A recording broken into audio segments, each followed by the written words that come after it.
यही विधि तुझ मन करत विचारा, कृपा कीन नारद पगुधारा। यही विधि तुझ मन करत विचारा, कृपा कीन नारद पगुधारा। इस प्रकार से पंडित कृष्णदत्त के मन में विचार चल रहा था और विचार फलीभूत होने के लिए नारद जी ने कृपा करके अपने पवित्र चरण सुंदरी की नगरी में रख दिया है। सुंदरी जब अपने गुरु को देखती है तो उसके मन में बहुत हर्ष होता है। संसार का स्वाभाविक नियम है, जिसके प्रति तुम्हारा प्रेम होता है उसको देख करके तुम बहुत खुश होते हो, और जिसके प्रति तुम्हारे मन के अंदर नफरत होती है उसको देख करके तुम्हें बहुत गुस्सा भी आता है, और उसकी चर्चा सुन करके भी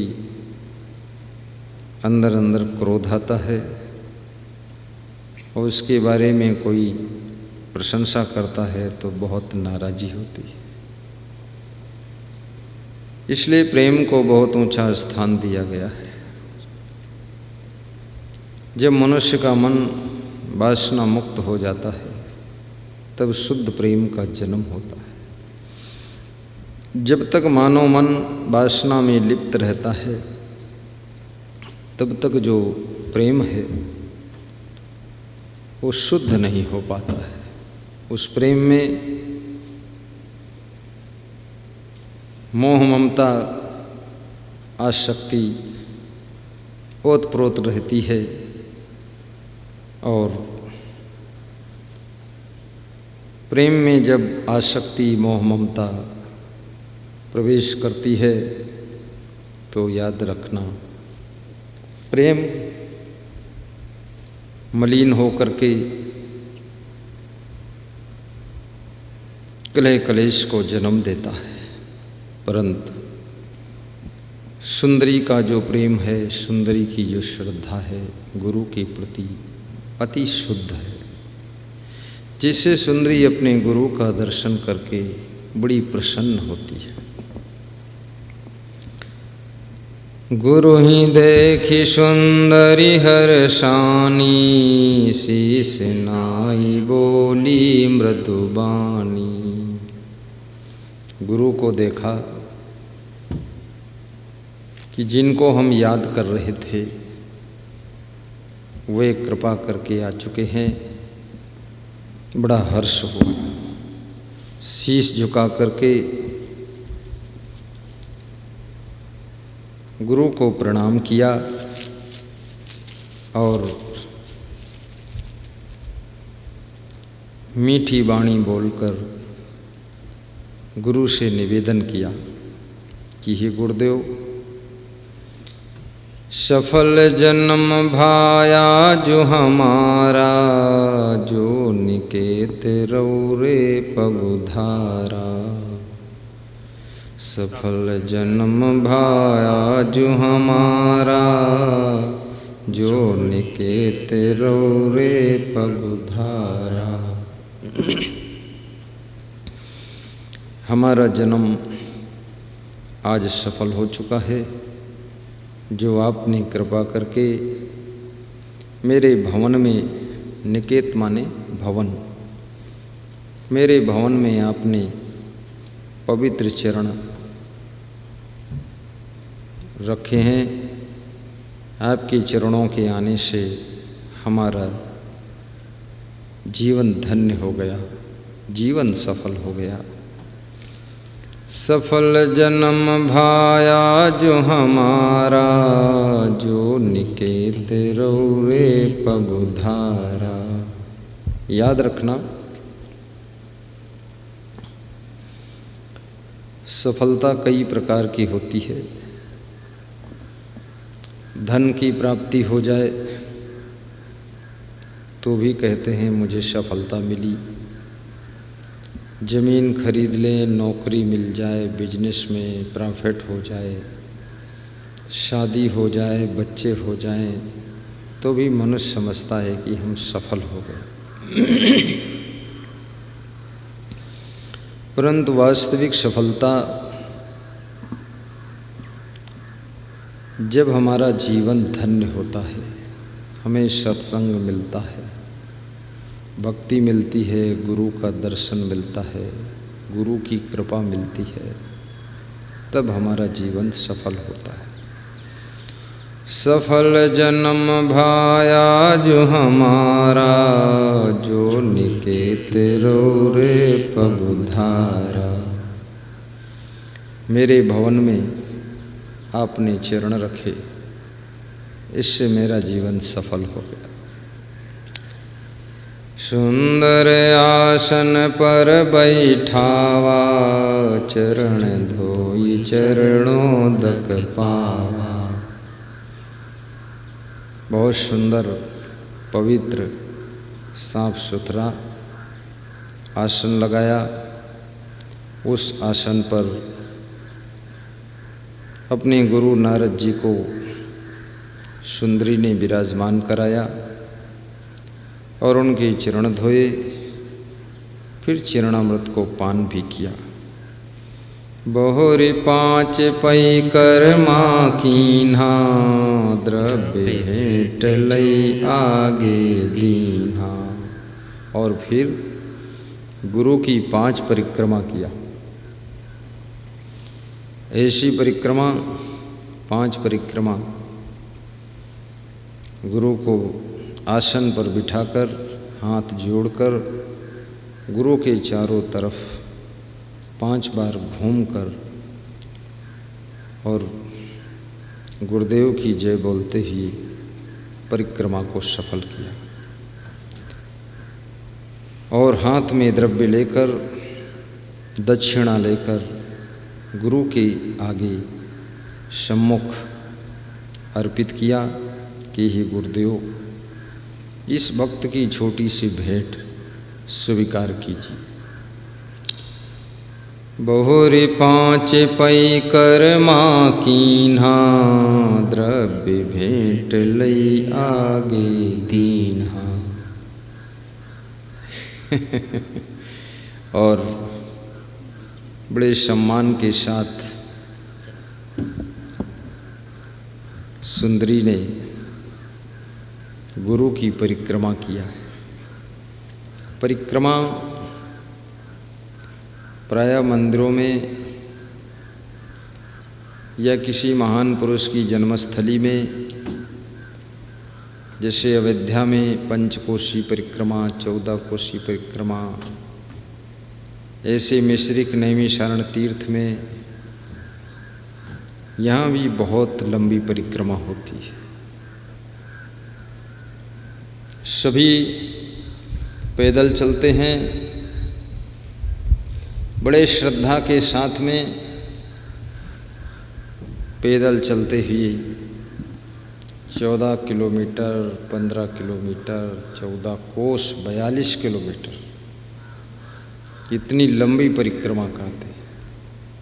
मथुरा में गोवर्धन पहाड़ की परिक्रमा करते हैं। चित्रकूट में कामदगिरी की परिक्रमा का बड़ा महत्व है। कामदगिरी पर्वत के ऊपर भगवान श्री राम वनवास काल में विराजमान हुए थे, इसलिए राम भक्त कामदगिरी पर्वत की परिक्रमा करके अपने इष्ट देव को प्रसन्न करते हैं। गुरु की परिक्रमा में कामदगिरी परिक्रमा, गोवर्धन पहाड़ की परिक्रमा, अयोध्या की परिक्रमा, 14 कोसी परिक्रमा, नैमिषारण्य की परिक्रमा, सारी परिक्रमा गुरु के चरणों की परिक्रमा में समाहित हो जाती है। गुरु ऐसे हैं जैसे हाथी के पाँव में सबके पाँव समा जाते हैं। सुंदर आसन पर बैठावा, चरण धोई चरणामृत पावा। बहुरी पाँच पै कर माखीन्हा, द्रव्य भेंट लई आगे दीन्हा। और गुरु को द्रव्य, द्रव्य माने होता है गुरु के सम्मुख गुरु की सेवा के लिए धनराशि भेंट करना, द्रव्य भेंट करना है।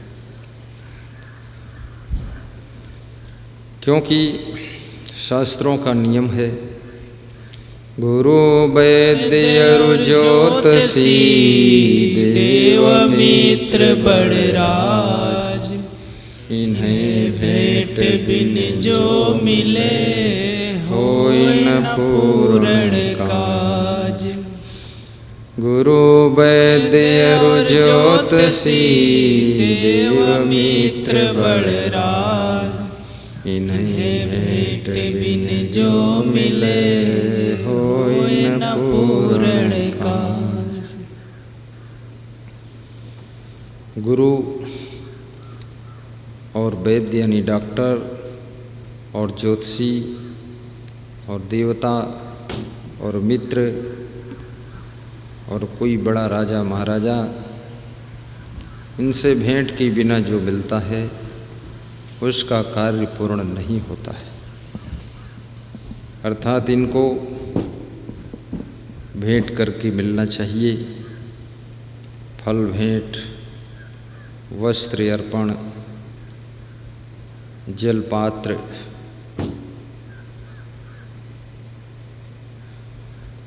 उनकी आवश्यकता का सामग्री, दक्षिणा, द्रव्य भेंट, पुष्प, माला, पुष्पगुच्छ आदि आदि जो भी उचित हो और जो भी उपलब्ध हो, जो भी आपकी श्रद्धा शक्ति क्षमता हो, उसके अनुसार गुरु को, वैद्य को, ज्योतिषी को भेंट चढ़ाना चाहिए। ये छोटी बात नहीं है। गुरु का स्थान प्रथम स्थान है, उसके बाद वैद्य का स्थान है। क्योंकि गुरु मन का डॉक्टर है और वैद्य तन का डॉक्टर है, और ज्योतिषी भविष्य बताता है। देवता पूजा करो तो शांति दे, मित्र सहयोग देता है, बड़ा राजा कोई आपका बड़ा भौतिक काम कर सकता है, लेकिन ये सब नश्वर है। गुरु जो अविनाशी आत्मा का बोध कराता है, अमर आत्मा का कल्याण करता है, वो सब नाश नहीं होता है। इसलिए गुरु का स्थान प्रथम स्थान है।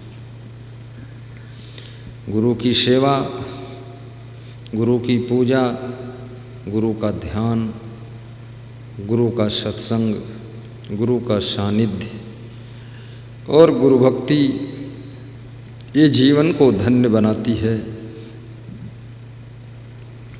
राम कृष्ण से को बड़ा उन्हों तो गुरु कीन, तीन लोक की संपदा गुरु आगे आधीन।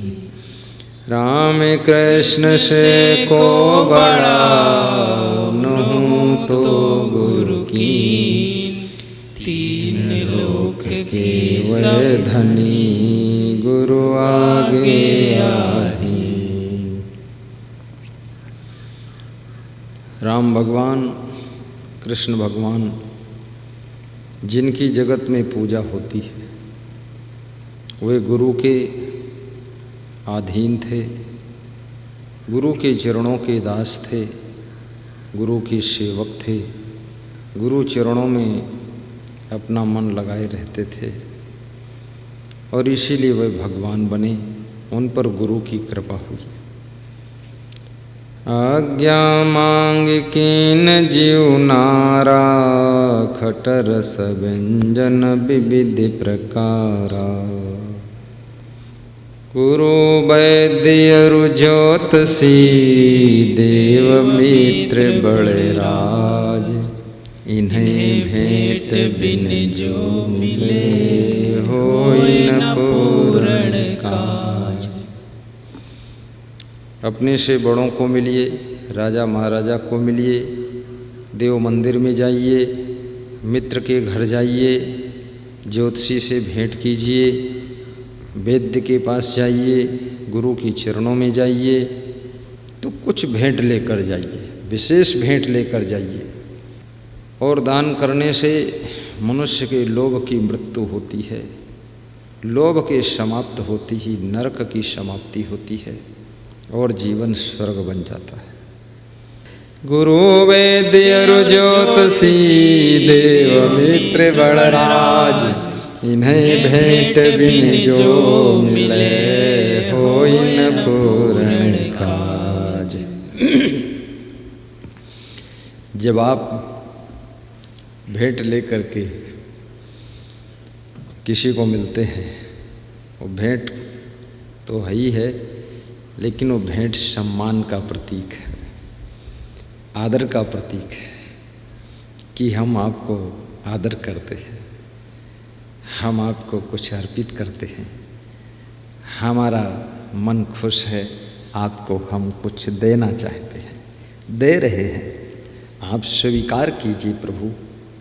हे मेरे मित्र, सुदामा जब श्री कृष्ण को भेंट द्वारिका में मिलने के लिए गए, वो भेंट द्वारिका उसका नाम नहीं था, उसका नाम तो केवल द्वारिका ही था, लेकिन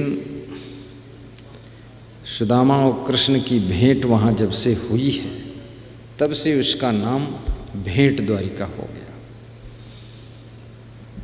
कृष्ण और सुदामा की मिलन के बाद